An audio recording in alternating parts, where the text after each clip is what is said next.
96% বিরোধীদের উপরে দমন পীড়নের জন্য তার সাকসেস রেট কোথায়? আসলে আমার আরেকটা জিনিস ইন্টারেস্টিং লাগে, এই যে ধরুন ভোট আসলে এদেরকে এত খাটতে হয়, নরেন্দ্র মোদী এদেরকে ওভারটাইম করায়। বাংলার গরিব মানুষ 100 দিনের টাকা পায়নি, তাদেরকে দিয়ে কাজ করিয়ে তাদের টাকা মেরে দিয়েছেন।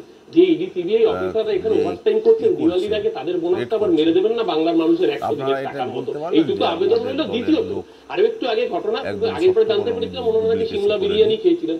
আজকে আবার কতিপয় মানুষ বলছেন যে যেই ধাবাতে নাকি রেড করছেন সেখানে সোফায় দোল খেতে খেতে ফেসবুক করছেন। আমি জানি না কি রকমের তদন্ত হচ্ছে, আসলে তো কিছু নেই, শুধুমাত্র ভোট ইডি সিবিআই কনভিকশন রেটের কথা অরূপ পরিসংখ্যান দিয়ে বলবো, একটু পুরনো পরিসংখ্যান, তবে একেবারে পার্লামেন্টের ফ্লোরে দাঁড়িয়ে বিভাগীয় মন্ত্রী দিয়েছিলেন। কিন্তু ইস্যুটা হচ্ছে যে এই রাজ্যের এতগুলো কেলেঙ্কারি, এতগুলো দুর্নীতির অভিযোগ, সেক্ষেত্রে রাজ্য পুলিশ আর সিআইডির কনভিকশন রেট না না না কোনো কুইজের প্রশ্ন হতে পারে না, কারণ রাজ্য পুলিশ তো তদন্তটাই করেনি।